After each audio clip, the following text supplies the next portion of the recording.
incontournable. Radio J. Radio J. Radio J. Radio J. 15h, 16h30. Cyrielle Sarah Cohen. Bonjour à toutes et à tous et bienvenue sur Radio J. Ravi de vous présenter cette nouvelle émission aujourd'hui jusqu'à 16h30 avec mon invité. Plus de 40 ans de carrière, acteur, metteur en scène, directeur de théâtre, réalisateur, scénariste, producteur et même chanteur. Plus de 100 films et séries tournées et tout autant au théâtre pour lequel il a reçu le Molière 2016 du comédien dans le spectacle de théâtre public Vue du Pont. Charles Berling vient aujourd'hui nous parler de la pièce de théâtre Les Enfants Terribles de Jean Cocteau. C'est au théâtre Hébertot. Il faut y aller. On va en parler et l'occasion comme toujours de découvrir notre invité aujourd'hui en direct live sur nos plateformes streaming radioj.fr et sur Radio J. 15h, 16h30. Cyrielle Sarah Cohen. Radio J. J'ai pas dit les parents terribles. Non, vous avez dit les enfants terribles, mais et c'est vous voyez, ce lapsus, c'est pas la première fois qu'on le fait. Non. Et en fait, c'est bien écrit, les parents terribles. Et finalement, les parents sont de grands enfants, on va le voir dans cette vous pièce. Vous avez tout à fait raison. Évidemment. Bonjour Charles Berling. Bonjour Cyrielle. Merci mille fois d'être mon invité aujourd'hui. Alors, je sais pas si vous connaissez l'ADN de cette émission, mais on a pour habitude de découvrir bien sûr votre actualité, mais aussi qui vous êtes au-delà de ce que vous faites. Ah, bah dites donc. Alors, on commence par le début. Toujours Absolument. le début.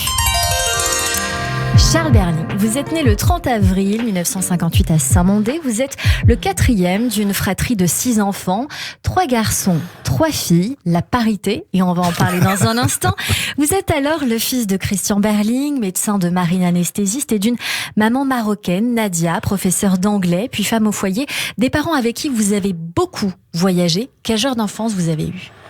J'ai eu une enfance absolument merveilleuse, comme vous l'avez dit, de soleil, de mer, de voyage.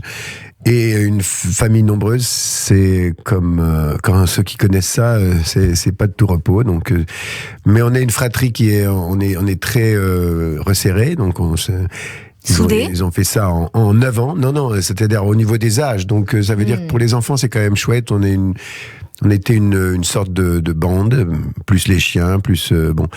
Donc Tahiti, Toulon, Paris, Brest.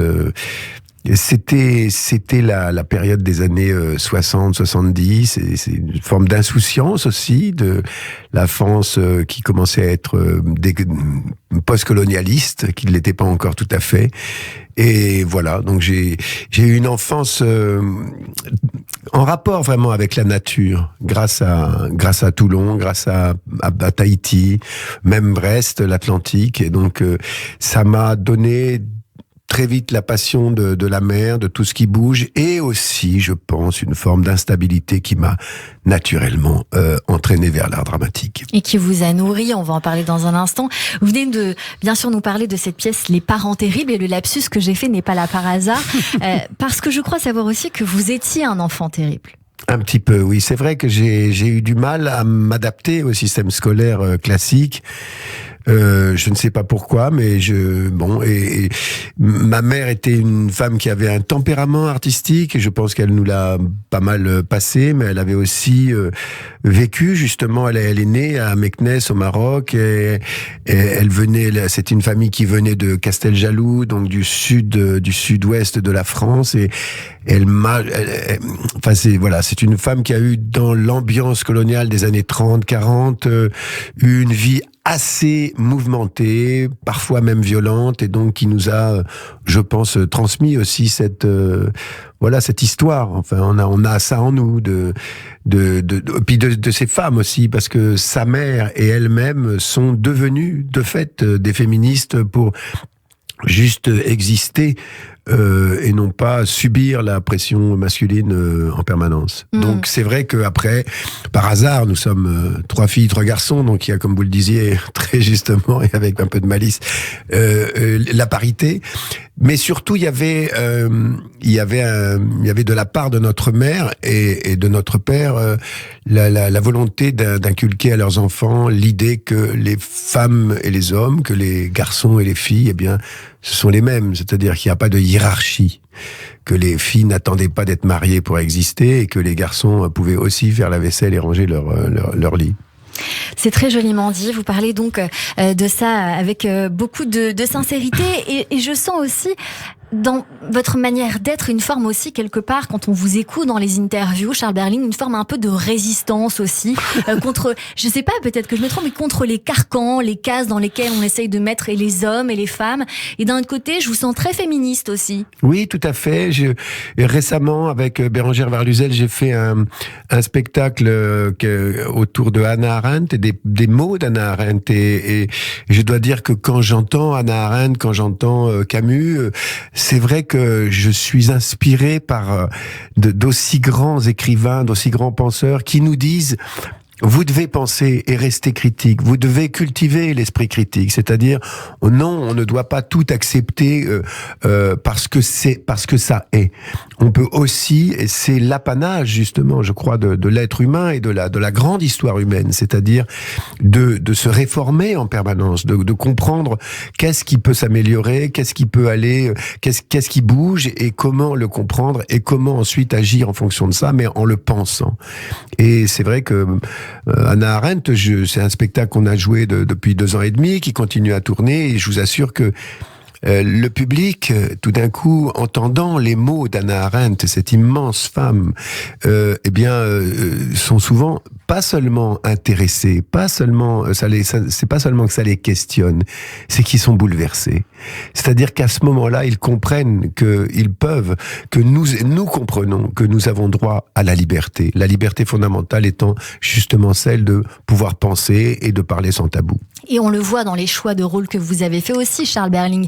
Vous avez joué Jean Moulin, vous avez joué d'autres, bien sûr. Badinter, oui, bien sûr. Grand Badinter. Exactement, j'allais y venir, vous avez joué l'ancien garde des Sceaux, Robert Badinter. Donc on sent ces choix.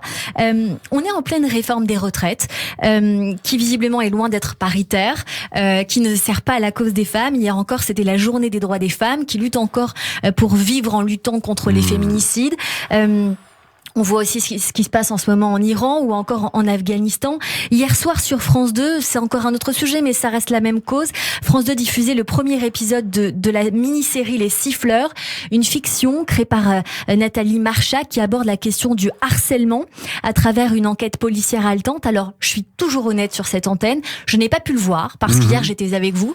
Oui. Je suis venue vous voir sur scène. Bien, oui. Donc c'est avec regret que je peux pas parler de cette série, mais j'ai quand même envie qu'on en parle. Alors, avec plaisir. Oui, avec plaisir, parce que quand Nathalie Marchak m'a proposé ce rôle, ce que j'ai trouvé fantastique dans son scénario et ce que je trouve maintenant très beau dans son film, c'est qu'elle arrive à traiter de cette affaire qui nous concerne tous aujourd'hui et qui, vous parlez des féminicides, vous parlez en tout cas de l'attitude que certains hommes ont avec les femmes, oui, et qui n'est plus supportable, qui n'est plus du tout tolérable. Et donc, mais Les Siffleurs est une mini-série, donc c'est en 2 volets, donc il y a eu hier et puis il y aura mercredi prochain. Dans le scénario et dans la réalisation, elle arrive à faire parler tous les points de vue. Et là encore, on parlerait de Arendt qui raconte tellement bien qu'est-ce que c'est que la nécessité d'avoir une foule de points de vue pour arriver à une vérité commune, à un bien public. Bref.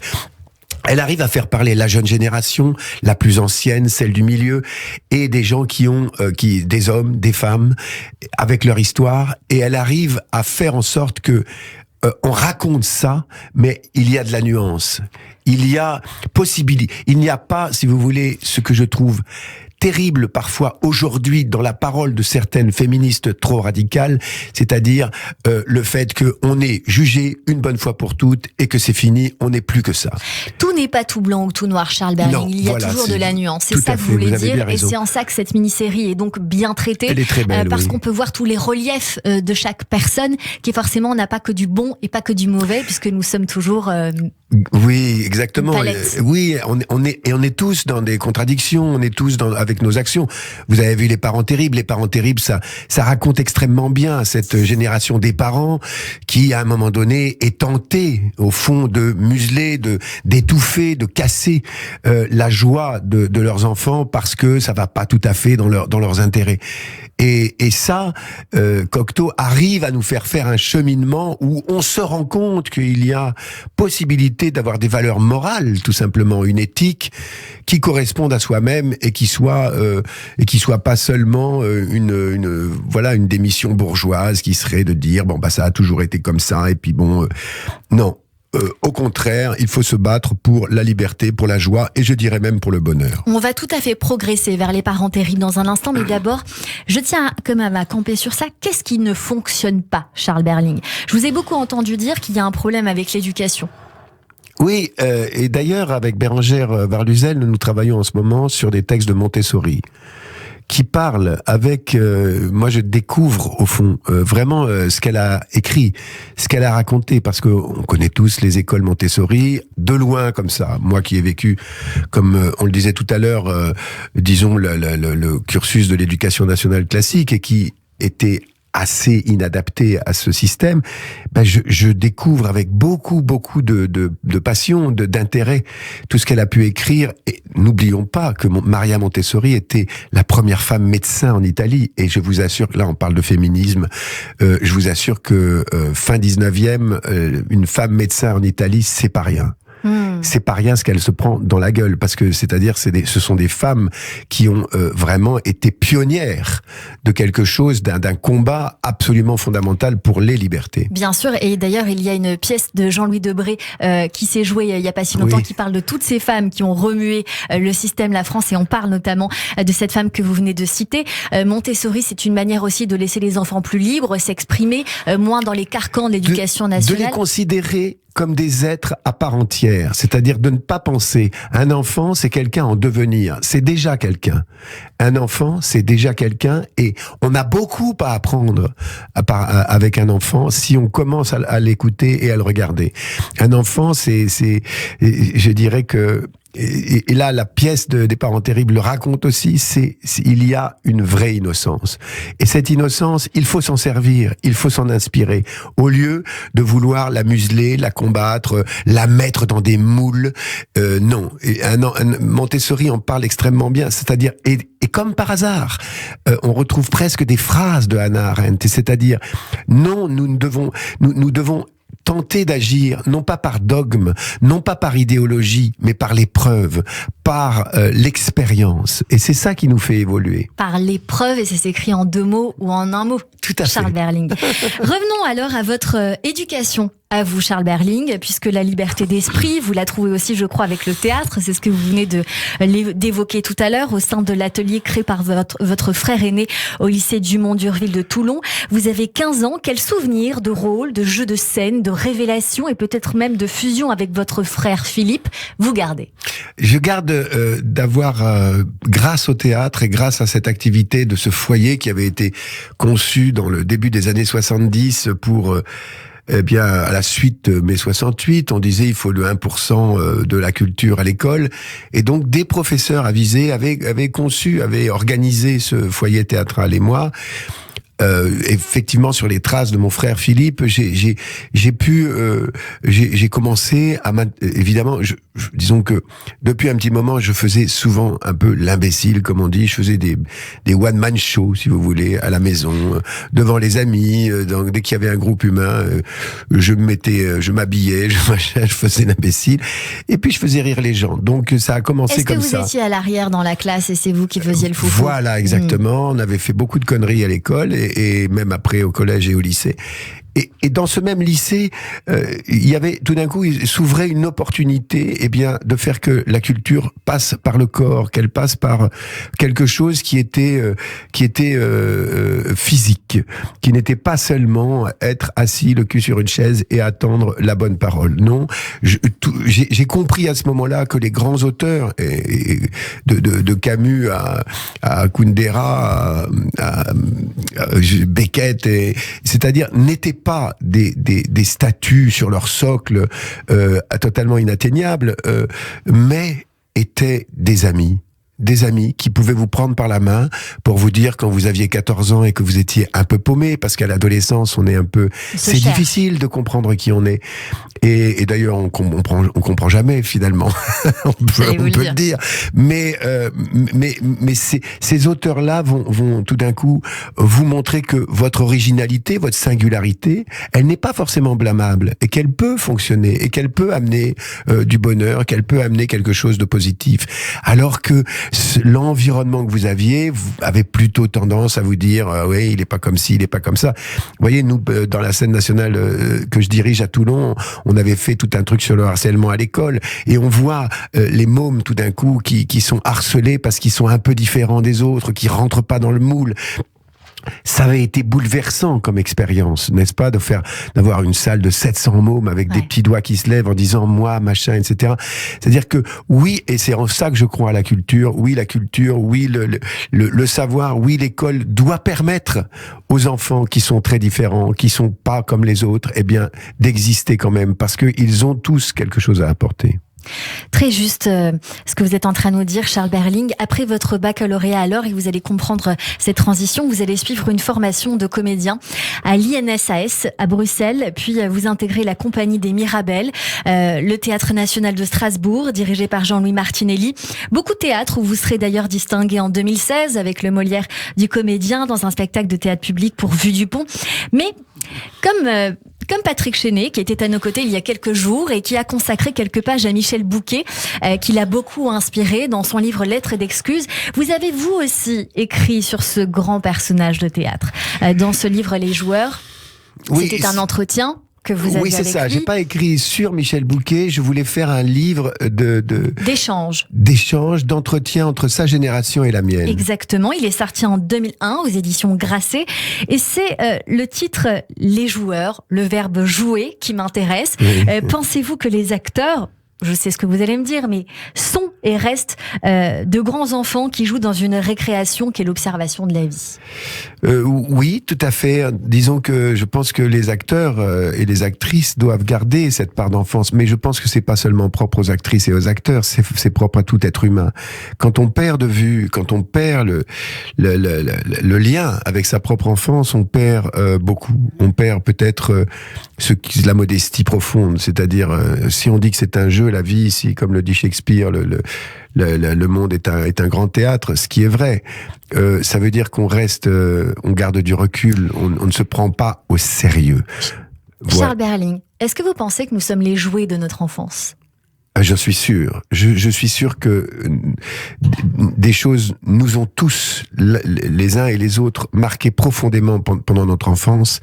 Parfois des choses malheureusement terribles qui ont, et là on en parle justement dans les familles où il peut y avoir des violences, où il peut y avoir des harcèlements, il peut y avoir des choses sexuelles absolument pas acceptables, pas tolérables, et qui peuvent marquer des enfants. D'ailleurs, c'est dit dans la pièce Les parents terribles, quand elle dit ce que vous allez lui faire, ça va le marquer à vie. C'est-à-dire que plus on est jeune, et ça Montessori aussi le dit très bien, Boris Cyrulnik le dit extrêmement bien, c'est-à-dire on peut être marqué à vie par des choses. Après, je ne suis pas pour la culture du victimaire, et donc je pense que toute notre vie, et moi j'ai mes traumatismes enfantins, si vous voulez, même si j'ai eu la chance de grandir dans une famille nombreuse, entre guillemets heureuse, mais il faut mettre les choses dans leur contexte. On était frappés, vous voyez, c'était pas comme aujourd'hui. Aujourd'hui, mes parents ne pourraient pas exercer, entre guillemets, leur activité de parents. C'est pas possible. Mais dans les années 50, 60, c'était possible d'avoir de taper les enfants, de les organiser un peu à la militaire. Ça n'est plus possible. Et tant mieux. Mais donc, ces traumatismes-là, il faut que nous les dépassions. La génération qui arrive n'est pas là juste pour se plaindre et dire je suis victime de mon histoire, mais je vais... Et là encore, Hannah Arendt nous inspire, c'est-à-dire il y a une régénérescence possible. Il y a toujours une régénérescence possible. On ne doit pas abdiquer, on ne doit pas se dire, vous voyez, dans les tragédies, il y a toujours, enfin, il y a l'idée du destin et de la fatalité. Je n'y crois pas. Je crois on a tous les moyens de notre propre liberté et donc de notre propre destin. Charles Berling, ça fait déjà une demi-heure que nous sommes en train de discuter tous les deux. Je parle trop, vous vous là. rendez compte? Non, mais en fait, je vais terminer un petit peu plus tôt parce que vous savez, je sais que vous êtes en parallèle chanteur, que vous l'avez été avec un album Jeune chanteur en 2012. Et donc, comme j'aime beaucoup aussi valoriser les choses qui ne sont pas forcément à l'actualité, j'ai envie qu'on diffuse Les Mains sur l'antenne de Radio J. Et on revient bien sûr dans un instant pour vraiment parler de la pièce en profondeur, Les parents terribles de Jean Cocteau au Théâtre Hébertot. Vous restez avec nous bien sûr dans un instant. Nos chroniqueurs nous rejoignent également pour découvrir les goûts culturels qui en disent long sur notre invité. À tout de suite.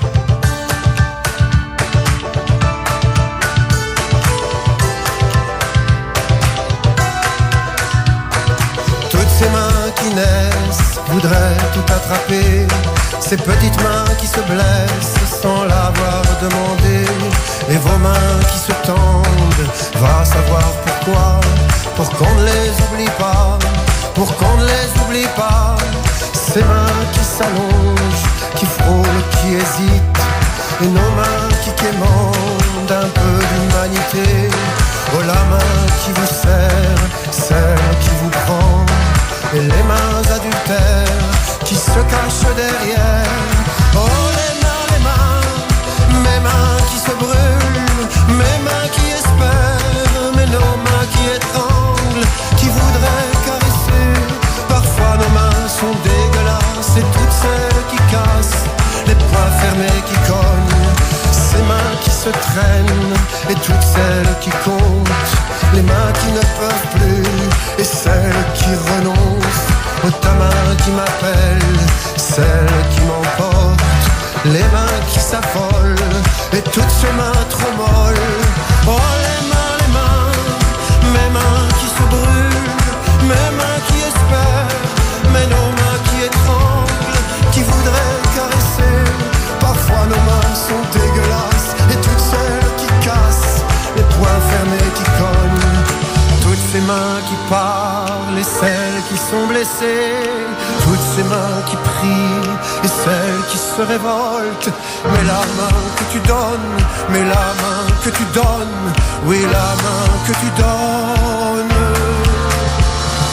Toutes ces mains qui s'ouvrent et les mains qui vous lâchent, les mains dures de haine, celles aux ongles rongés, celles qui transpirent de peur. Oh, ces mains qui saignent, celles qui s'entremêlent, et toutes ces mains qui meurent. Oh, les mains, mes mains qui se brûlent, mes mains qui espèrent, mais nos mains qui étranglent, qui voudraient caresser. Parfois nos mains sont dégueulasses, et toutes celles qui cassent, les poings fermés qui cognent. Les poings fermés qui cognent. Mais la main que tu donnes, oui, la main que tu donnes.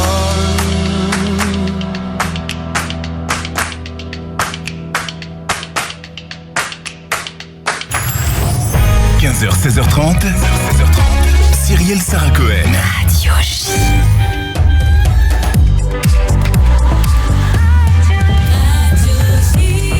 15h30 sur Radio J, bonjour et bienvenue à toutes et à tous. Si vous venez de nous rejoindre, tout de suite le rappel des titres avec Alexandra Sénigo.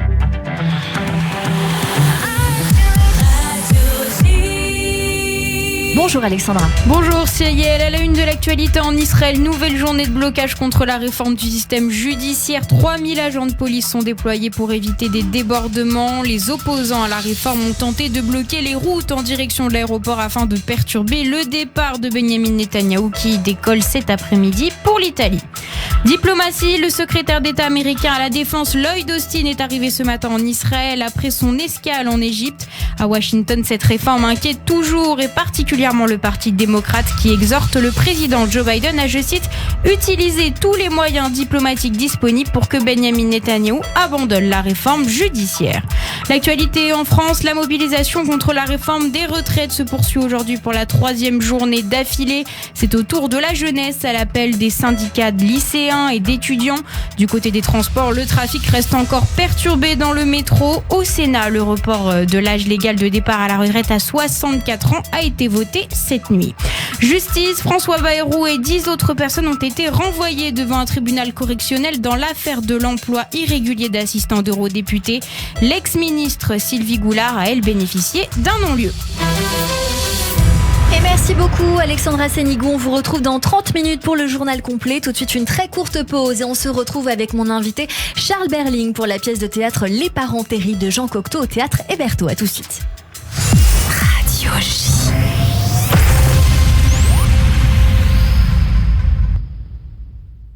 Radio J, le 6-9, Ilana Ferradian. Bonjour Evital. Bonjour, Boker Tov, Shalom Ilana. On vous retrouve tous les matins à 6h47. Et oui, Ken, avec Mila, le mot du jour, Mila Beyom.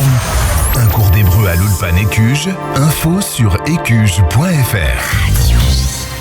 Alors c'est comment avec vos nouveaux appareils? Oh, j'entends parfaitement. Et je vous rappelle qu'ils sont à moins 40%. Quoi, vous dites? Vous avez moins 40% chez Optical Center. Mais si, alors j'ai bien entendu. Et vous avez d'autres bonnes nouvelles? On vous offre une paire de lunettes à votre vue. Oh, ça marche vraiment super. Allez-y, parlez encore. Et ça marche aussi sur les verres progressifs. Ça s'arrête jamais ce truc. Alors on les choisit ces lunettes? Ici? Maintenant. Oh, vous m'êtes très sympathique. C'est réciproque. Chez Optical Center, voyez et entendez la vie du bon côté. Avec l'offre audition, vos appareils auditifs sont à moins 40% et on vous offre une paire de lunettes à votre vue, même en progressif. Valable du 1er janvier au 30 novembre 2023. Dispositifs médicaux, conditions en magasin.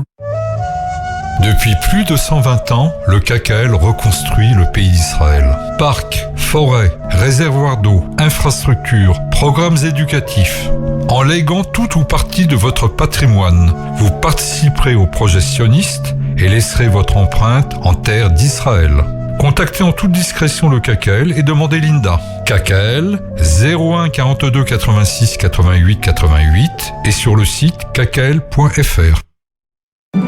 Alexis Lacroix, directeur de la publication Actualité Juive Hebdo. Cette semaine, notre dossier hommage, Génération Golda. Comment Golda Meir, la dame de fer israélienne, est devenue une véritable icône de Kiev à la rue Balfour, un itinéraire d'exception. Ces femmes qui s'inspirent de son exemple aujourd'hui et le témoignage exclusif de son petit-fils. Retrouvez chaque semaine Actualité Juive sur abonnement et en digital sur actualitéjuive.com. Actualité Juive, l'hebdomadaire incontournable de la communauté.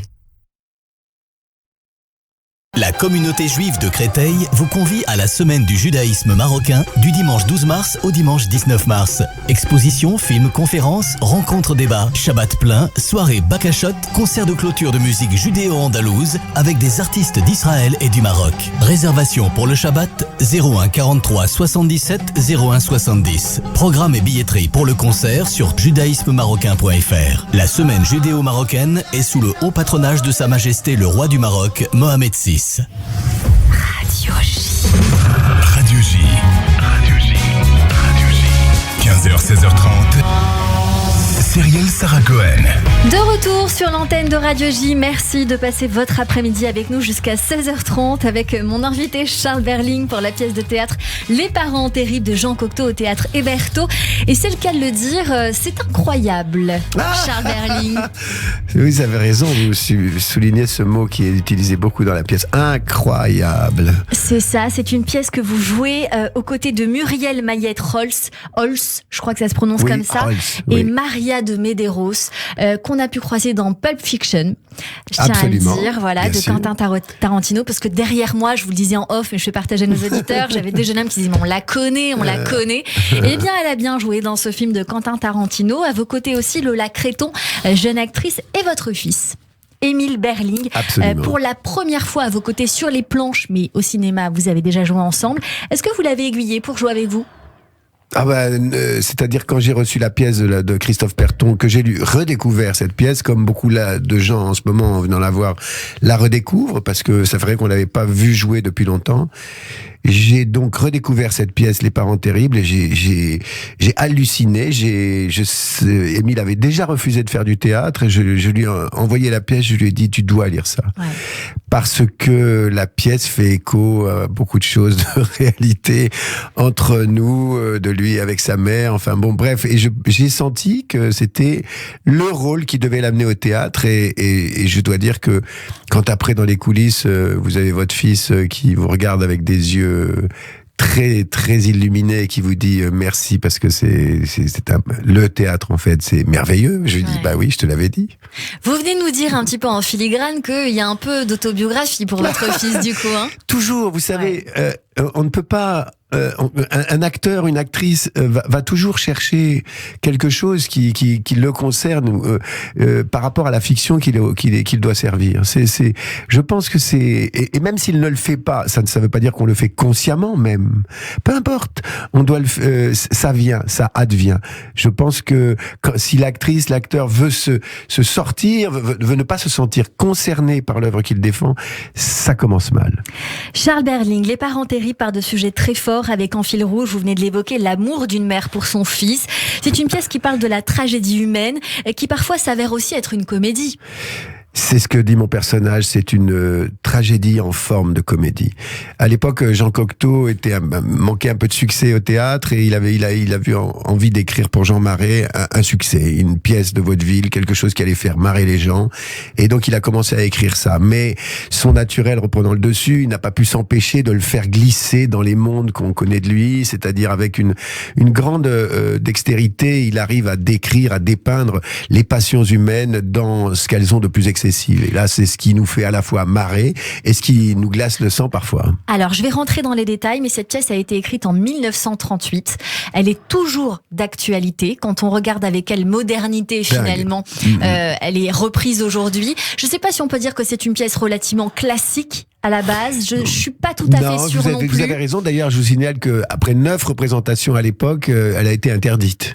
Elle a été interdite, exactement. Ensuite, quelques années plus tard, elle a été jouée derrière l'écran au cinéma en 48, si je dis pas de bêtises, mais j'ai le chiffre exact. Absolument. Il y a alors et surtout, pour entrer dans le détail, le père Georges, la mère Yvonne, le fils Michel, ou aussi appelé Mike, Léo, la belle-sœur, Madeleine, la fouteuse de troubles. Bande-annonce. Il y a un fantôme d'une femme, une très jeune femme qui circule dans la maison. C'est faux. Qu'est-ce que j'ai fait? Tu n'es pas rentré hier soir. Tu as découché. C'est incroyable. Papa, je te présente Madeleine. Un homme trompé, c'est déjà risible. Mais si cet homme est trompé par son propre fils, c'est l'explosion de rire. Qui peut empêcher une mère d'être amoureuse folle de son fils? Une parfaite tragédie en forme de comédie. Drame ou comédie, c'est un chef-d'œuvre. Vous donnez énormément de vous sur scène, Charles Berling. Chaque acteur, honnêtement, il se déploie. On voit toute l'envie, tout ce qui sort de chaque personnage. C'est flamboyant. C'est même troublant au départ. Ça commence avec un sentiment un peu glauque finalement quand on voit cette femme dans son lit qui fume des clopes un peu comme si elle était dans le brouillard avec cette fumée. Je pense que c'est la mise en scène qui est volontaire. Mais on est surtout alors dans l'apologie de la mère juive. Vous ne croyez pas? Ah mais totalement, bien sûr. Quand Muriel Mayet-Holtz dit quelle mère n'est pas amoureuse de son fils. C'est ça. Elle a tellement raison, mais c'est tellement vrai, mais c'est beau en même temps. C'est beau et en même temps la pièce raconte que ça peut aussi verser. Bon, là on va beaucoup plus loin que le beau que l'on connaît, parce que cet enfant devient l'élément principal de son bien-être. Elle agit avec son fils comme avec son mari, elle le meurtrit, le culpabilise de faire sa vie. On est peut-être aussi un peu dans une relation incestueuse. C'est-à-dire, moi j'ai joué Oedipe aussi, vous savez, tout enfant avec ses parents, il frise la relation incestueuse. Et après, les tabous, les règles sont là pour montrer qu'on peut avoir des pulsions et il y a un endroit où ça peut amener des catastrophes. Donc c'est exactement ce que raconte là, c'est très beau parce que Cocteau a lui-même eu une mère et il a eu une mère qui se rapprochait sans doute de celle de Yvonne. Enfin, il a fait des tas de mélanges avec sa vie. Beckett a fait ça aussi, beaucoup. Et donc, si vous voulez, il faut essayer de contenir des pulsions, comme le dit Cocteau d'ailleurs. Le poète est là pour montrer des pulsions qu'on n'est pas du tout capable de maîtriser facilement. Mais après, on essaye. Il y a cette phrase marquante, ce que l'on donne à l'un, on l'enlève à l'autre. J'ai trouvé que c'était très beau. C'est finalement cet amour que l'on a pour son enfant qui parfois est retiré à l'homme que l'on aime, avec qui l'on a créé cet enfant. C'est l'homme aussi finalement que l'on crée qui nous tue en s'émancipant. Cette mère, Yvonne, dit ce n'est pas un homme et le petit Michel. On voit à quel point elle est dans le brouillard. Elle allume intempestivement cette cigarette dès que justement c'est trop fort. Les mères ne voient pas grandir leur fils jusqu'à ce qu'il s'en aille, vous pensez ? Je pense, oui. Je pense que, disons que les mères ou les pères d'ailleurs, mais c'est compliqué pour les parents. Moi, j'ai été parent aussi, la preuve. Vous êtes parent aussi. Mais je suis parent, oui, mais parent d'un petit enfant, je veux dire. Mais c'est toujours compliqué. Dans la pièce, elle dit, les enfants, c'est des hauts toits de là que je m'y mette. Mais je crois, vous avez dit tout à l'heure une chose très juste et qu'on entend beaucoup quand on la joue là de la part des amis, du public. C'est-à-dire que c'est une pièce très moderne dans le sens que c'est un vrai conflit de génération. Il y a les jeunes qui veulent exister et il y a les plus vieux, les parents, qui ont du mal à leur laisser la place, qui ont du mal à admettre que, il va falloir passer la main. Et aujourd'hui, nous sommes dans un monde où on voit bien, et moi je le ressens à mon âge, si vous voulez, encore plus peut-être que ce que j'ai pu vivre moi-même dans ma génération avec mes propres parents, c'est que il y a des enfants qui disent, les gars là, les vieux là, les adultes, il va falloir changer un peu les paradigmes, il va falloir changer de façon de vivre, de penser, d'être ensemble. Et je crois que dans beaucoup de moments, dans beaucoup d'idées, ils ont raison. Je tenais quand même à spécifier quelque chose. C'est quand même très particulier, une mère et un fils. Et je vais vous dire pourquoi. Parce que pour parler de cette pièce précisément, il y a une double identité. Et je vous explique pourquoi. On appelle le fils Michel, la mère l'appelle Mike, elle s'appelle Yvonne, son fils l'appelle Sophie. Il y a donc cette double identité, c'est assez déroutant. C'est peut-être aussi pour montrer ce monde parallèle dans lequel ils vivent que tous les deux. Bien sûr, c'est-à-dire qu'il se crée une relation absolument particulière, singulière. Est-ce que l'on doit être l'ami de son enfant, Charles Berling ? J'allais y venir, c'est toute la question que vous posez. Non, je crois pas. Je crois que l'aspect symbolique du père ou de la mère doit rester ce qu'il est. Et on peut être tenté, et encore plus, je pense, de nos jours, de se dire, on est amis avec. Mais je me souviens d'une fois avec Émile, il avait 13 ans. Et je lui parlais assez durement parce que il venait d'être assez violent avec des camarades de classe.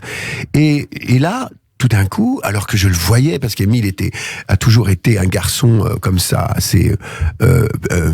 assez, n'ayant peur de rien, et je l'engueule un peu, je lui dis pourquoi tu leur parles comme ça, etc. Et il se met à fondre en larmes. Et je lui dis mais Émile, pourquoi est-ce que tout d'un coup tu fonds en larmes, tu cèdes avec quelques paroles un peu fortes alors que tu arrêtes pas de provoquer, de machin, etc. Il me dit mais toi tu es mon père, c'est pas pareil. Vous comprenez ? Ça m'a marqué. C'est-à-dire que j'ai compris que quoi qu'on veuille, il faut assumer quand on est parent d'avoir une puissance symbolique énorme. La mère, n'en parlons pas. On pourrait parler de ma mère, si vous voulez, pendant des heures et des heures, parce que c'est un sujet passionnant pour un fils. Mais après, c'est pareil que quand on est parent, qu'on soit père ou avec son père. Enfin, bref, l'aspect symbolique ne disparaîtra jamais, donc on ne sera pas un vrai ami. Charles Berling, on me dit que le temps file, donc je vais essayer de faire un très court monologue pour essayer d'expliquer ensuite puisque vous n'avez pas le pouvoir de l'arrêter. J'ai pas le pouvoir de l'arrêter, non. Hélas. La maison, des portes qui claquent, des engueulades. Cette pièce, c'est la vie d'une roulotte où tout est en ordre, parfois en désordre, et on se rend compte que quand un seul fil se coupe, malheureusement, tout peut se bouleverser.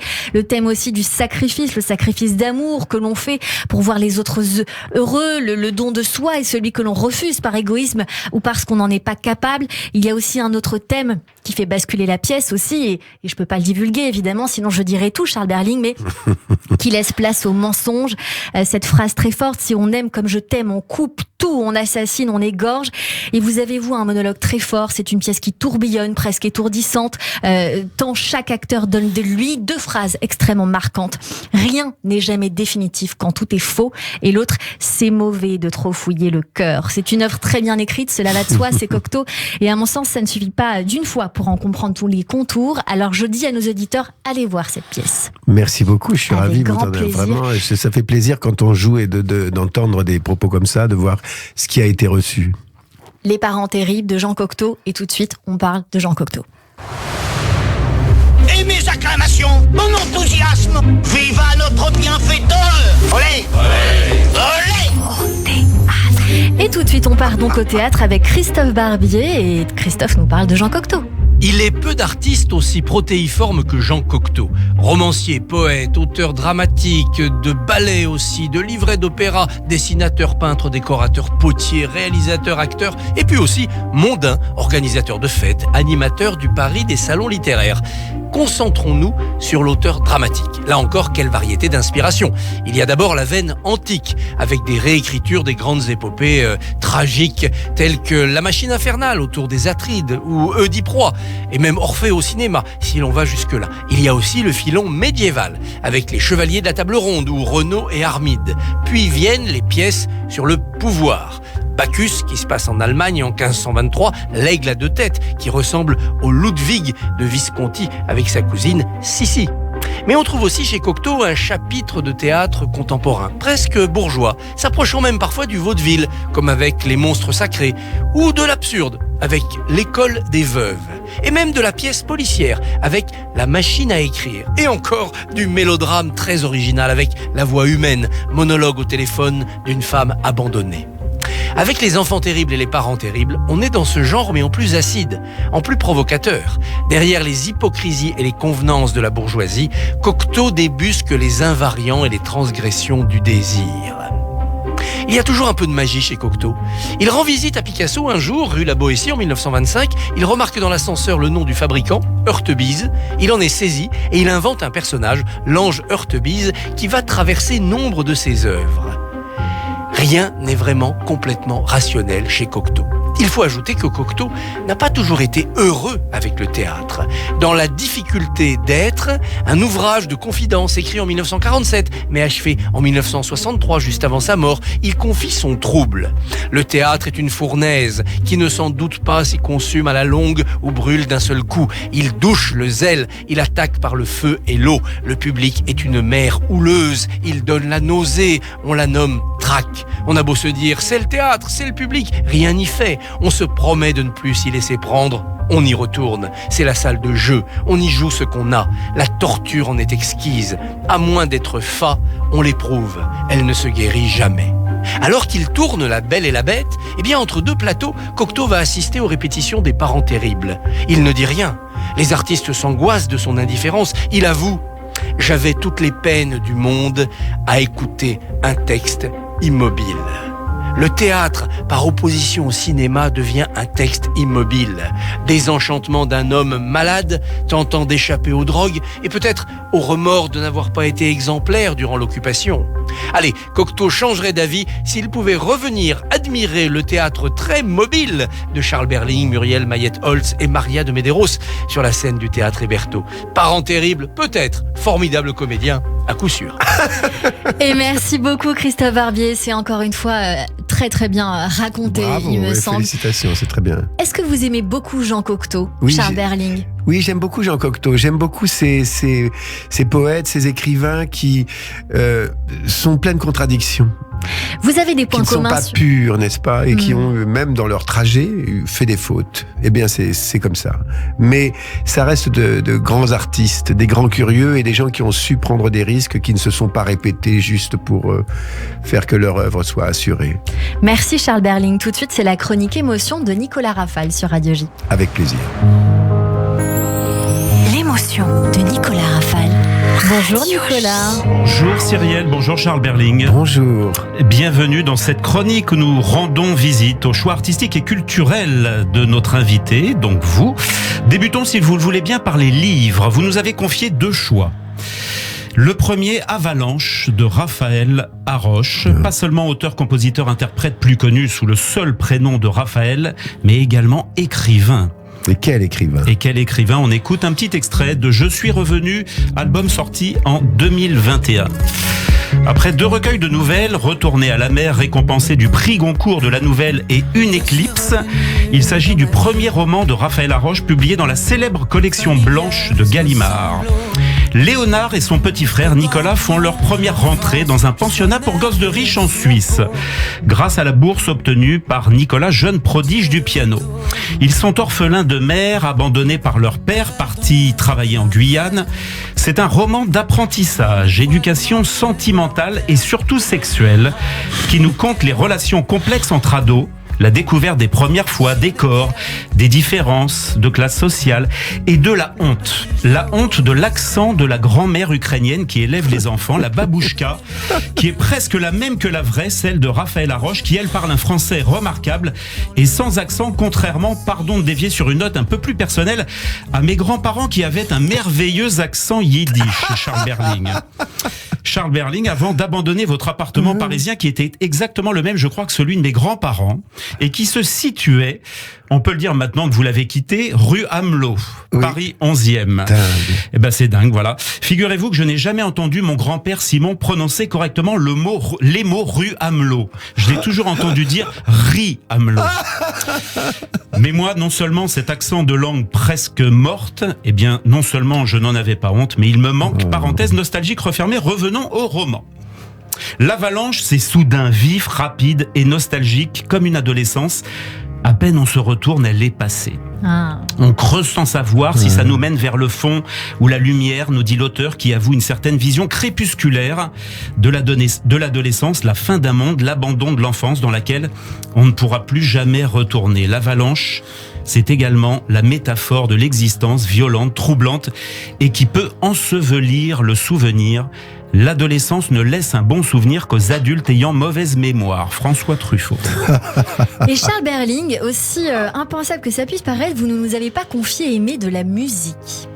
Si, j'adore la musique, mais je suis comment dirais-je, je ne la classe pas, donc je l'écoute aussi au gré des choses. Là, vous voyez, j'étais à Salerne l'autre jour, écouter Daniel Oren, un immense chef d'orchestre, qui jouait Turandot, ça me bouleverse, mais je peux aussi écouter David Bowie. C'est au gré de l'humeur. C'est pour moi, c'est difficile quand on me demande des classements, de dire telle ou telle musique, et là en ce moment, je sais pas.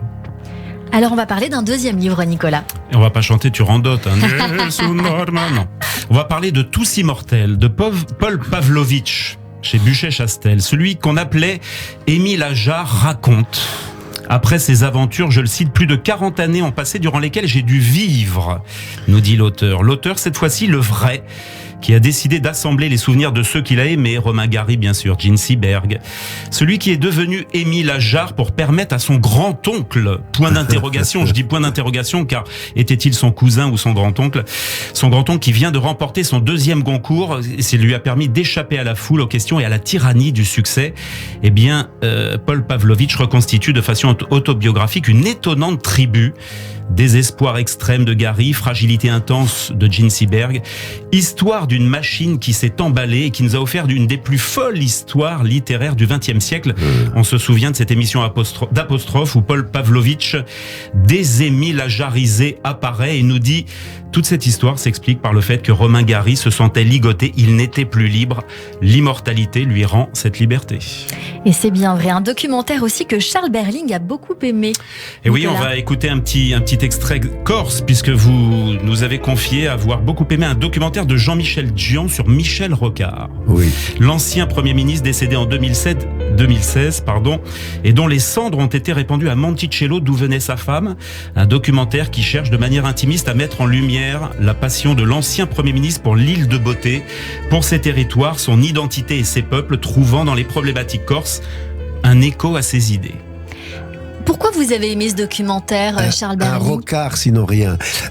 Parce que pour moi, Michel Rocard fait partie. D'abord, j'aime beaucoup Jean-Michel Dzian il a travaillé sur Ivan Illich, il a fait un magnifique documentaire aussi sur Edgar Morin. Enfin bref, il aime bien et dans la politique, pour moi, Michel Rocard a toujours été un être à part, un être très honnête, quelqu'un qui m'est toujours apparu comme au fond la succession de Léon Blum, de gens comme ça. D'ailleurs, je suis en train de travailler avec France Inter, avec Philippe Collin en ce moment sur un événement théâtral participatif autour de Philippe Collin, de Léon Blum, et c'est frappant de voir qu'il y a des hommes politiques de cette envergure qui ont eu un courage énorme. Là, vous avez mis l'hymne de la Corse. Enfin, voilà, on peut s'arrêter, c'est sublime. Un Rocard, sinon rien, c'est une formule de Jacques Dutronc.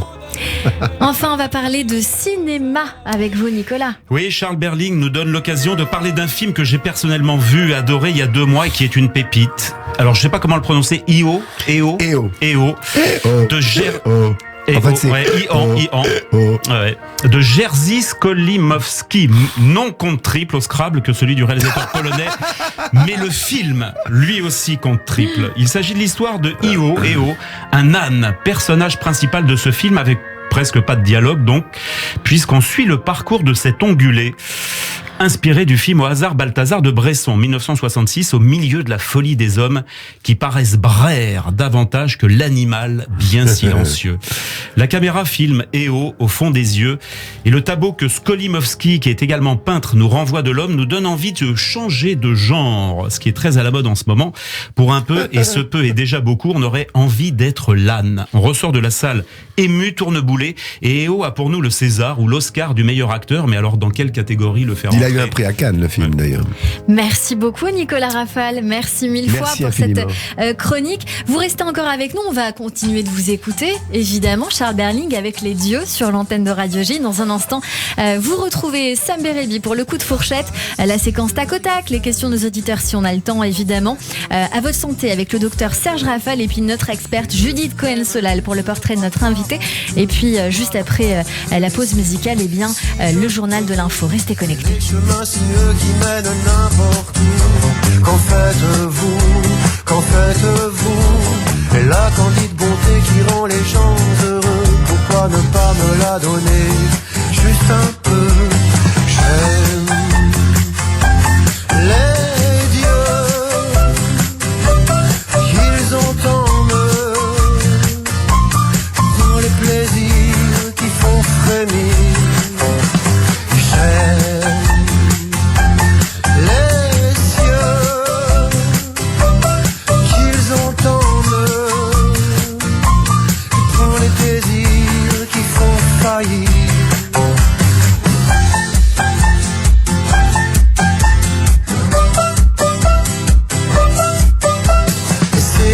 D'amour qui nous mettent à genoux.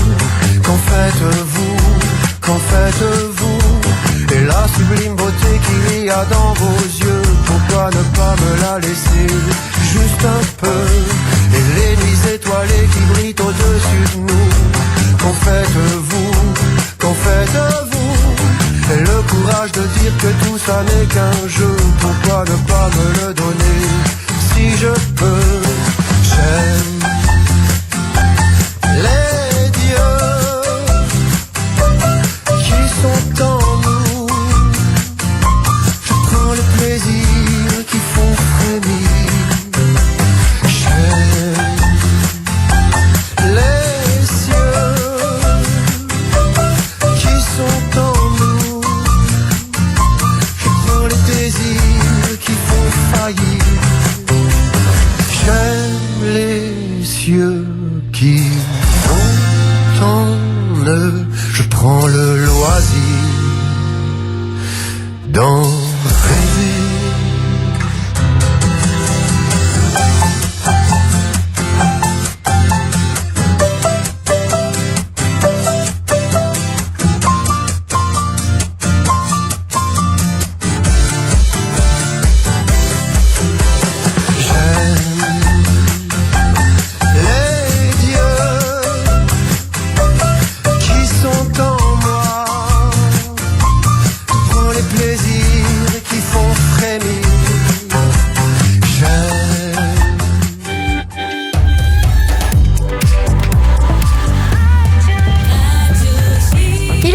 Sur Radio J, bonjour et bienvenue tout de suite, le journal de l'information avec Alexandra Sénigou.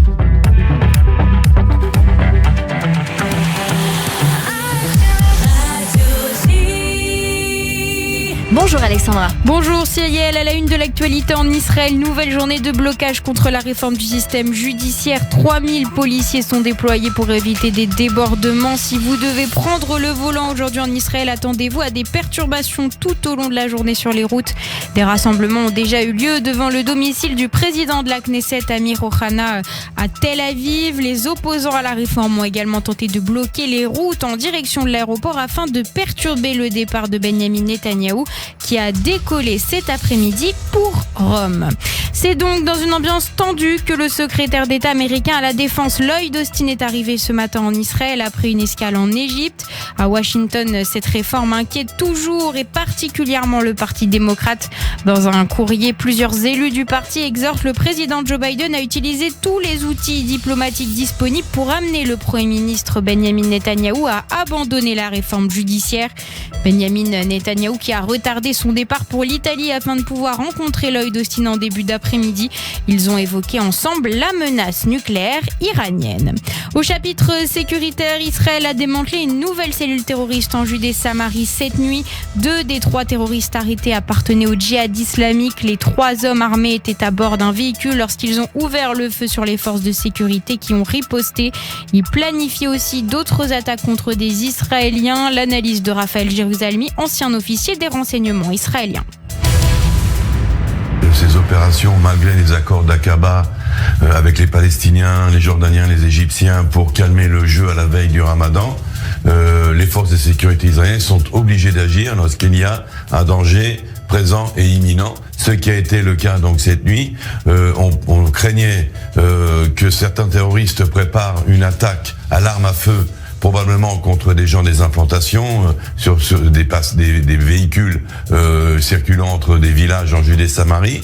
Et ça a été le cas puisque sur les 3 terroristes supprimés, 2 étaient effectivement ceux qui étaient recherchés. Raphaël Jérusalemi au micro de nos confrères d'I24 News. Diplomatie, une délégation de la Knesset est arrivée à Bahreïn, une première depuis les accords d'Abraham. Les députés israéliens participeront à la conférence de l'Union interparlementaire et seront confrontés à des questions sur la politique gouvernementale d'Israël. La conférence portera notamment sur des questions relatives au Moyen-Orient où la plupart des plaintes concernent Israël et sont soumises par les parlements arabes. Un mot de l'actualité en France et la mobilisation contre la réforme des retraites qui se poursuit pour la 3e journée d'affilée. Le report de l'âge légal de départ à la retraite à 64 ans a été voté cette nuit au Sénat. Les sénateurs ont validé l'article 7 du projet de loi avec 201 voix pour et 115 voix contre. Entre un groupe LR insondable et une majorité fragile, l'hypothèse de recourir à l'article 49.3 de la Constitution pour faire adopter la réforme semble de plus en plus inévitable.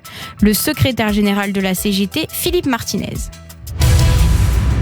Vous imaginez, je crois que c'est la mère des réformes de ce quinquennat, adoptée sans vote par un 49.3. Je crois que si on veut... C'est constitutionnel en même temps. Je le sais parce que comme le gouvernement l'a suffisamment utilisé, maintenant on sait ce que c'est que le 49.3. Vous voyez, mais adopter une telle réforme qui touche au quotidien des citoyens de cette façon-là, quand il y a une telle colère et une telle indifférence, un tel mépris pour un mouvement social, ça c'est de la violence aussi. Le secrétaire général de la CGT, Philippe Martinez, sur France 2. Diplomatie en France, cette fois. La France appelle Israël à protéger les civils palestiniens en Judée-Samarie. La France demande instamment au parti de mettre en œuvre les demandes du Conseil de sécurité de l'ONU du 20 février dernier. Annonce du ministère des Affaires étrangères cet après-midi. Une déclaration qui intervient après un raid de Tsahal mardi à Jenin, au cours duquel 6 terroristes palestiniens ont été abattus, dont l'auteur de l'attentat ayant coûté la vie aux 2 frères israéliens Yaniv. Et puis un mot de la guerre en Ukraine. Des frappes russes massives ont visé 10 régions du pays ce matin. Le bilan s'élève à 9 morts dans les régions de Lviv, Kherson et Dnipro. Volodymyr Zelensky dénonce les misérables tactiques russes, tandis que la centrale nucléaire de Zaporizhia a été coupée du réseau électrique par sécurité. Dans l'est de l'Ukraine, Kharkiv est sans électricité ni eau ni chauffage après les bombardements de ce matin. Et merci beaucoup Alexandra Sénigou. On vous retrouve demain à partir de 14h. Et en attendant, c'est la suite de notre émission juste après la pause sur Radio J. Radio J. Radio J. Bonjour. Le 6-9, Ilana Ferradian. Retrouvez-moi tous les matins avec mes chroniqueurs et mes invités. De 6h à 9h, au menu, politique en Israël, politique en France, mais aussi culture, société, santé, judaïsme, histoire. C'est tous les matins, de 6h à 9h sur Radio J. Alors, ces nouvelles lunettes, monsieur Jean. Oh là là, c'est incroyable. Le monde est beau. Papa. Oui, et puis chez Optical Center, la première paire est à moins 40% et la deuxième paire est offerte. Encore plus beau. Attendez, je crois que ça marche plus. Quoi? Ah non, ça va. J'ai juste aperçu mon fils. J'ai eu peur. Tu vois mieux, mais t'es pas devenu plus drôle. Il a dit quoi? J'ai pas entendu. Ils ont aussi des appareils auditifs si tu veux, papa. Hein. Chez Optical Center, voyez et entendez la vie du bon côté. Avec l'offre unique, votre première paire est à moins 40% et la seconde offerte à votre vue, quelle que soit la marque, même en progressif. Valable du 1er janvier au 30 novembre 2023. Dispositifs médicaux, conditions en magasin. Un message d'Israël Tzedaka by Kalita. Merci, Toda Rabba. Merci pour votre générosité. Merci pour les nombreux dons qui nous sont parvenus le 5 mars lors de la 4e grande journée de collecte au bénéfice du fonds d'urgence en faveur des Olim francophones en difficulté. Grâce à vous, la solidarité en action prend toute sa valeur. Avec vous, nous allons aider à rendre leur dignité à nos frères les plus défavorisés. L'intégralité des sommes recueillies leur sera distribuée. 100% des dons versés sont distribués aux familles. Et oui, 0 frais administratifs. C'est ça, Israël Tzedaka by Kalita. Israël Tzedaka by Kalita, 01 77 38 49 34 et Israël-tzedaka-by-kalita.org.il. Serfa en retour. Alexis Lacroix, directeur de la publication Actualité Juive Hebdo. Cette semaine, notre dossier hommage, Génération Golda. Comment Golda Meir, la dame de fer israélienne, est devenue une véritable icône de Kiev à la rue Balfour, un itinéraire d'exception. Ces femmes qui s'inspirent de son exemple aujourd'hui et le témoignage exclusif de son petit-fils. Retrouvez chaque semaine Actualité Juive sur abonnement et en digital sur actualitéjuive.com. Actualité Juive, l'hebdomadaire incontournable de la communauté. Radio J. Radio J. 15h, 16h30. Cyrielle Sarah Cohen. De retour sur l'antenne de Radio J, merci de nous rejoindre si c'est le cas, si vous êtes avec nous depuis le début, merci pour votre fidélité avec notre invité aujourd'hui, Charles Berling, pour la pièce de théâtre Les Parents Terry de Jean Cocteau, c'est au théâtre Hébertot, et tout de suite c'est le coup de fourchette sur Radio J. C'est pas grosse. C'est fin, c'est très fin, ça se mange sans fin. Je suis dilaté. Radio J. Radio J, le coup de fourchette. Bonjour Sam Bérébi. Bonjour Cyrielle, bonjour Charles, ça va? Bonjour, ça va bien. Je suis très heureux d'être là en face de vous. Merci. Alors, j'ai pas réussi à trouver votre plat préféré, j'ai fait mes recherches, j'ai tout fait pour trouver, j'ai pas réussi, mais je vais vous parler d'une cuisine, vous allez me dire à quoi ça vous fait penser, ça va vous rappeler un petit souvenir. Si je vous parle du buffet marocain. Ah oui, ça me rappelle quelque chose, oui. Alors, pour les auditeurs, qu'est-ce que c'est? Quoi, le buffet marocain? Ouais, buffet marocain. Bah, dans quel film vous avez... le prénom. Le prénom, film incroyable. La Chouchouka. C'est ce que j'allais vous poser, c'est lequel votre plat préféré du coup dans le buffet marocain? Non, j'aime tout. Moi, ce que j'aime bien, c'est la diversité. Alors, je veux pas dire... Oui, tout à fait. Vous savez que moi, j'aime beaucoup aussi les falafels. J'adore les falafels. D'autant plus que je suis végétarien. Ah oui, c'est vrai que c'est sans viande. Ah ouais, parfois c'est du pois chiche. Rue des Rosiers, à l'as du falafel, je les adore. Alors, allez chez Miznon en face, c'est mieux. Ah bon? Ouais. Non, c'est le grand débat. C'est le grand débat. On nous crée des conflits celui-ci. Non, j'avais déjà dit, on est très amis avec Yomi Peretz, qu'on embrasse très fort. On l'aime beaucoup. Et si je peux me permettre, la semaine dernière, vous savez qui était à l'as du falafel? Non. Brad Pitt. Non, mais extraordinaire. Pourquoi j'ai pas été à ce moment-là? Mais Miznon, c'est israélien, c'est un autre, c'est bon. Non, Leonardo DiCaprio, pardon. Attendez, c'était Leonardo DiCaprio. C'est pas Georges Clooney? Non, allez, calmez-vous. Alors, et vous savez que moi j'avais été voir le prénom en pièce de théâtre. Vous étiez pas dans la pièce, vous étiez dans le film, mais j'avais été voir, j'avais 10 ans. J'étais un grand fan de Patrick Bruel, j'avais été le voir. J'ai dit Monsieur Bruel, je suis un très grand fan.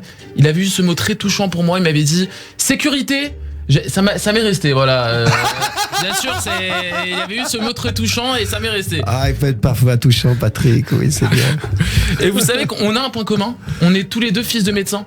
Non. Ouais, vous êtes fils de médecin militaire, non? Ce que j'ai. Oui, Marine nationale. Donc il devait être anesthésiste. Carré.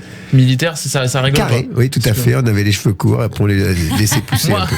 Moi, mon père, c'est plus médecin approximatif. Ah il a une façon il a une façon, il m'écoute. Il a une façon de soigner qui est propre à lui. C'est-à-dire, moi, quand j'ai mal toute mon enfance, papa, j'ai mal quand je mange, arrête de manger. J'ai mal quand je respire, arrête de respirer.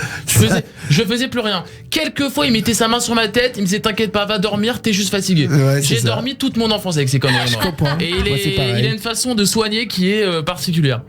Bah, je suis complètement d'accord. Mais ça, c'est un fils de médecin, c'est comme les cordonniers. On n'est pas soigné. Hein. Non, on n'est pas soigné. Ça rien, va dormir. C'est-à-dire, ça se voit, regarde comment on est. On souffre quand on est fils de médecin. Ouais. C'est pas facile. Alors, je vais reparler de votre pièce, comme vous l'avez dit tout à l'heure avec Cyrielle, vous décrivez un peu la mère juive. C'est vrai que moi j'ai l'impression que vous êtes directement inspiré de ma mère. Hein. Bien sûr, mais moi, dès que je sors, c'est avec qui tu vas, où tu vas, c'est le Mossad, ma mère, c'est les agents secrets. Il faut l'emmener au théâtre. Non, mais je vais aller avec elle. Mais moi, je suis jaloux un peu de mes copains, parce que moi j'ai des copains qui sortent. Des fois, ils rentrent pas chez eux pendant 4 soirs. Ils rentrent chez eux, c'est normal. As-tu passé une bonne soirée? T'es-tu amusé? Moi, quand je rentre chez moi, je préviens mes parents un mois à l'avance que je dors pas chez moi. Le matin, j'ouvre la porte, je passe le pas de la porte. T'étais où? Les cheveux en pétard. J'ai l'impression, je te jure. Et je crois que le moment où j'ai le plus inquiété ma mère, c'est le week-end d'intégration étudiant. Je sais pas si vous connaissez. Non. C'est comme le principe, c'est une intégration comme dans toute entreprise, voilà. Sauf que le concept, c'est que tu dois finir en coma éthylique. Ça, c'est la médecine, ça. Ah oui, je vois. Déjà, t'as rendez-vous devant ton école à 23h. Je sais pas pourquoi, il doit faire sombre, froid. Tu pourrais partir le matin, il faut qu'il fasse. Là, t'as un quart qui t'attend. Pas 2, pas 3, t'as un quart qui n'est pas assez grand pour contenir tous les étudiants. Donc tu passes tout le trajet avec 2 connards qui chantent des lacs du Connemara et qui puent de la gueule. Et là, tu commences à faire 15 heures de trajet, tout le monde est bourré, chauffeur y compris. Parce qu'il y a des sélections de chauffeurs qui savent conduire bourré. Le permis, c'est le même. Le chauffeur, l'examinateur, il est bourré. Le mec qui passe le permis, il est bourré. Si t'arrives à finir l'examen sans accident, t'as ton permis. Le problème, c'est que j'avais pas eu le portable sur moi. Ma mère, elle m'avait envoyé 50 messages. J'arrive là où se passait le week-end. Elle avait prévenu la police de toute la région avec des affiches de moi, enfant disparu. Je vous assure, j'ai eu la honte de ma vie. Je suis pas retourné à la fac de ma vie. Il faut la traîner au théâtre. On va aller. Et avec le fils. Attention, il faut y aller ensemble. Faut y aller ensemble, c'est indispensable. Sinon, la thérapie ne marchera pas. C'est vrai que c'est une thérapie. Alors, je voulais terminer cette chronique en vous posant une question. Est-ce que cette chronique mérite votre reconnaissance éternelle? Totalement. Ah bon, bah ça va. Alors, je peux dormir tranquille. Merci beaucoup, Sam Bérébi. Et puis, on prône la sécurité routière sur Radio J. Donc, faites attention quand même avec tout ça. Merci beaucoup, Sam Bérébi. On vous retrouve sur votre compte Instagram, Sam Bérébi, avec un Y. Vous y tenez. On fait attention. Merci beaucoup.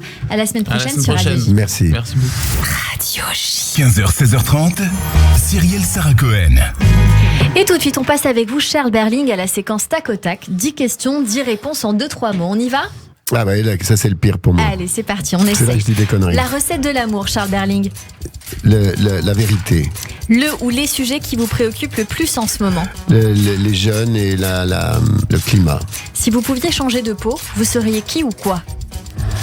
Je serais un animal. Lequel? Je serais un oiseau. Ok. Quel est le plus beau compliment qu'on puisse vous faire? Alors là, je sais pas. Que je suis beau. Qu'est-ce que vous avez fait de plus fou pour quelqu'un? L'amour. La plus belle qualité humaine pour vous, Charles Berling? C'est l'empathie. Oui, c'est l'empathie. Vos 3 grands plaisirs dans la vie? Mes 3 grands plaisirs, c'est la nature, c'est-à-dire être dans la nature, c'est l'amour et c'est la mer, le bateau. Votre surnom? Et c'est aussi la grâce au théâtre, attention. Et mon surnom, Charlot. Ma mère, elle m'appelait parfois Charlot. Votre philosophie de vie? Ma philosophie de vie, lire. Votre prochain rêve à accomplir?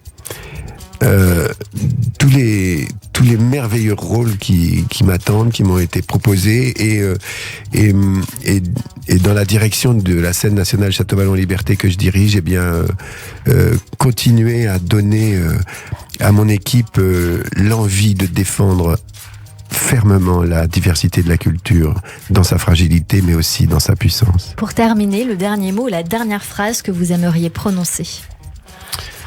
Ah, je sais plus, à chaque fois, je sais pas. La dernière phrase que je t'aime. Ah, ça c'est très beau. Allez, on poursuit avec beaucoup d'amour et tout de suite on s'intéresse à votre santé avec le docteur Serge Rafal sur Radio J. Radio J. 15h, 16h30, Cyrielle Sarah Cohen. À votre santé. Et aujourd'hui, on s'intéresse bien sûr à votre santé puisque c'est la journée nationale de l'audition.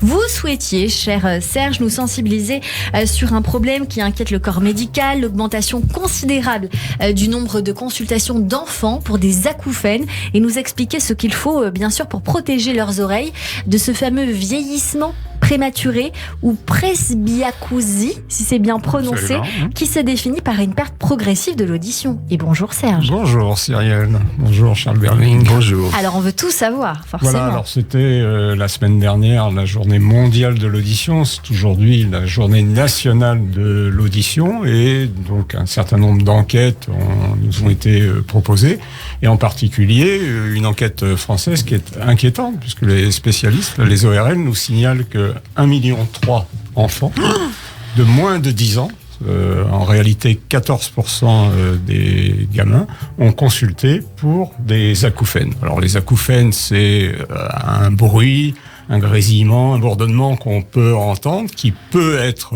temporaire, qui est souvent temporaire, mais qui parfois peut s'installer de façon définitive. Est-ce que c'est grave, docteur Serge Rafal? Parce que moi, je suis très concernée en ayant un casque, par exemple, toute la journée. Les acouphènes arrivent de temps en temps. Est-ce que c'est grave? Bien entendu, les acouphènes sont un signal d'alarme, parfois quelque chose de définitif qui traduit l'installation d'un trouble de l'audition et elles sont vraisemblablement, les acouphènes c'est masculin, sont vraisemblablement déclenchés par le vieillissement, vous l'avez dit Cyrielle, sur la presbyacousie, mais ça c'est à partir d'un Vous n'êtes certain pas âge. concerné. Voilà, je sais vous pas, n'êtes pas concerné, ça commence beaucoup plus tard. Moi, Cyrielle. oui. Mais par contre, chez les gamins, le bruit ambiant et effectivement l'utilisation là, de plus en plus fréquente de casques ou d'écouteurs va déclencher une perturbation au niveau des nerfs et abîmer, si vous voulez, le nerf auditif et déclencher de façon prématurée, de façon plus massive, ce vieillissement qui est le vieillissement de l'oreille qui normalement va apparaître vers 50 ans. Donc il faudrait éviter de mettre les enfants sous les casques, évidemment. Faut éviter y a les casques, bien évidemment. Alors après, on est déjà dans les mesures. J'étais en train de vous expliquer l'importance de ces mesures. Il y a effectivement l'écouteur qu'on va mettre. Alors il y a des écouteurs classiques, mais qui prennent en même temps le bruit ambiant, donc le gamin est obligé de monter le son, et en fait il va abîmer son oreille plus facilement. Les casques de la même façon, un casque, ça prend aussi le bruit ambiant, et si vous voulez vraiment un casque qui ne prend pas le bruit extérieur, là immédiatement on arrive sur des gammes de prix qui sont, c'est 300, 400 euros immédiatement au lieu d'une cinquantaine d'euros. Donc les gamins, eux, sont dans cette ambiance qui peut être la télé à fond, qui peut être de la musique trop forte, qui peut être les bruits ambiants, les bruits de la rue, et très très progressivement l'accumulation de tous ces facteurs font qu'à un moment donné, on arrive à la situation qui est la situation où il y a 14% de la population des tout petits qui sont prédisposés à faire plus tard des troubles de l'audition qui effectivement vont déclencher des troubles auditifs, mais à côté de ça vont déclencher aussi des problèmes sociaux et des problèmes médicaux avec des troubles de l'humeur, avec des troubles du caractère, avec des difficultés de l'attention, avec même des problèmes cardiovasculaires, des troubles du sommeil, des symptômes très très ennuyeux. Docteur Serge Rafal, comment on calcule une baisse de l'audition ? Alors une baisse de l'audition, un son finalement c'est une fréquence, donc c'est grave ou c'est aigu, et puis après c'est son intensité qui est mesurée elle en décibels. Il n'y a aucun bruit, on est à 0 décibels. Un bruit, un avion à réaction qui va passer, on est à 120 décibels. Là, on est dans un studio, tranquille, en discussion, qui est une discussion convenable. On est peut-être à 30, 40 décibels, mais ça peut monter... Et avec notre casque, nous, avec le casque, vous allez concentrer, mais un avion qui va passer, un concert de rock, vous êtes placé à proximité d'un baffle, vous pouvez vous retrouver à la sortie avec un acouphène. Ouais. Je me souviens, il y a quelques années, j'allais c'était à ce moment-là le POPB, donc un spectacle de cirque qui était un hommage à Michael Jackson, et la sono était à fond. J'étais avec mon petit-fils, qui avait à l'époque 4 ou 5 ans, et on est sorti à l'entracte, parce que j'ai eu vraiment très très peur que simplement sur une heure de musique très très forte, l'intensité pouvait être, vous voyez, du 100 décibels, on pouvait avoir des lésions qui étaient des lésions soit provisoires, soit qui pouvaient être définitives. Docteur Serge Rafal, est-ce que vous recommandez par exemple de se promener avec des boules qui Ça paraît stupide comme ça, mais j'ai un ami qui est musicien et quand il va dans un endroit où il sent que le bruit est trop fort, il les met et ça lui permet de pouvoir justement supporter le bruit Bien ambiant. entendu. Enfin, je pense que Charles Berling le sait mieux que moi, quoi. Les musiciens sur scène souvent jouent effectivement avec des boules qui atténuent un petit peu le son. Le principe des troubles de l'audition, c'est qu'on va perdre d'abord dans les aigus, puis après on va perdre très très progressivement. Alors vous pouvez perdre brutalement. Certains peuvent avoir perdu 30-40 décibels sur simplement un concert. Vous voyez 2 heures passées près d'un baffle ou un pétard dans une manifestation qui a explosé à proximité. Vous pouvez perdre votre oreille instantanément. En conclusion, docteur Serge Rafal, qu'est-ce qu'on fait? Qu'est-ce que vous recommandez? Alors, il faut essayer de réduire l'usage pour les gamins des casques, des écouteurs. Quand on est obligé d'écouter au casque, essayez de mettre des pauses. Vous voyez, une règle en gros, c'est 15 minutes toutes les heures. Pas toujours le faire. Et en gros, essayez d'éviter d'écouter au casque plus de 5 heures par jour. Ça va, l'émission ça dure va, plus d'1h30. vous me rassurez. Merci beaucoup, docteur Serge Rafal. Et je sais que vous aviez un petit mot mignon. Oui, j'avais un petit mot pour Charles à la fin. Je disais, les parents terribles ont le droit de hausser le ton. Les enfants, eux, ont l'obligation de baisser le son. Merci beaucoup, docteur Serge Rafal. Et on se dit bien sûr à la semaine prochaine, jeudi prochain à 16h10 sur Radio J. Radio J. 15h, 16h30, Cyrielle Sarah Cohen. Radio J. Radio J. Le portrait psychologique. Eh bien oui, puisque comme toujours à la fin de cette émission, nous avons pour habitude de débriefer ces minutes que nous avons passées ensemble, Charles Berling. Et c'est dans les mains et dans les mots de Judith Cohen-Solal. Bonjour Judith. Bonjour Cyrielle, bonjour Charles Berling. Bonjour Judith. Très enchantée. Alors, on me demande de faire un portrait psychologique, mais j'ai envie de dire, vous l'avez déjà fait pendant toute cette émission. Et à un moment donné, je me suis dit, la manière dont j'ai envie de commencer, c'est de dire que ce que nous venons d'entendre, c'est Charles Berling par Charles Berling. Pourquoi ? Parce que, bon, je ne sais pas s'il n'y a pas un petit peu d'analyse qui est passée par là, peut-être. Mais en tout cas, quelle force, parce que votre récit était toujours tout en nuances. Là où les uns et les autres parfois magnifient leur enfance, magnifient leurs parents. Vous avez commencé à dire « Ah, c'était formidable, on était dans plein de pays ». Je me suis dit « Bon, ça y est, on est dans ah, quelle belle enfance, le paradis perdu ». Non, pas du tout. Et c'était tellement intéressant parce que tout est mis en perspective avec la complexité de ses parents globetrotters, à ce fils qui se met au théâtre avec vous, en passant par le regard tendre et amusé et corrosif sur cette fratrie joyeuse, mais dont vous dites, enfin en tout cas on le comprend, qu'elle est un peu corrosive, et bien sûr sur cette relation forte et intense avec votre mère, qui a l'air un peu décapante. Alors j'ai remarqué que, je sais pas pourquoi j'ai regardé dans Wikipédia juste avant de venir, et apparemment il n'y a que le nom de votre mère. Je sais pas pourquoi. Et finalement, on comprend un petit peu. Je sais que vous avez consacré un livre à votre mère qui s'appelle Maman est Aujourd'hui, Maman est morte. Maman C'est les premiers mots dont du livre de Camille.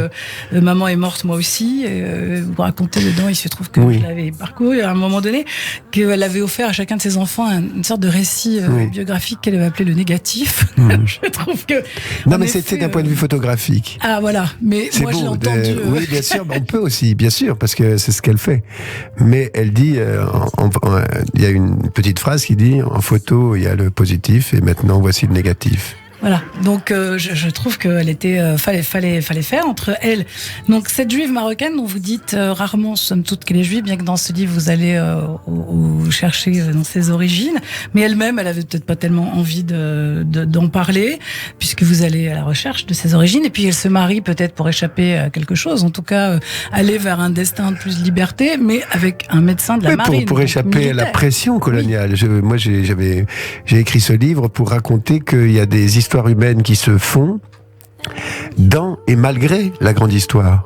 Il y a des petites histoires dans la grande histoire, mais pour moi, le colonialisme, ça ne peut pas se réduire à une dimension politique aussi catastrophique soit-elle, dans les faits. Mais après, il y a des gens, et il y a des pauvres gens. D'ailleurs, là, je vais aller lire un texte de Mathieu Belleuzy qui raconte les grandes souffrances de ces colons qui sont arrivés au 19e siècle. Bien sûr, il y a la politique et après il y a les individus qui se retrouvent dans des situations somme toute humaines. Comme par hasard, c'était des pauvres qui étaient y allaient là-bas. Et donc ça fait quand même. J'ai trouvé que c'était un couple de parents. Alors en termes de parents terribles, c'est pas. Ils avaient l'air pas mal quand même vos parents, assez explosifs. Tout à fait. Et du coup, j'ai compris que vous étiez très intéressé par les femmes fortes, Hannah Arendt, Montessori. Complètement. C'est quand même pas rien.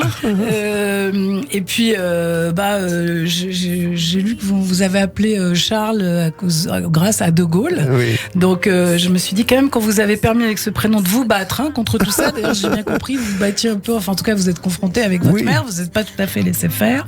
Et alors de ça vous avez quand même tiré une leçon puisque vous nous parlez beaucoup d'éducation, mais d'éducation donc Montessori, c'est-à-dire à l'écoute de l'enfant, l'éducation qui n'est pas dans la sévérité ni dans la correction physique que j'ai bien vécu. Voilà, que vous avez vécu, si j'ai bien compris.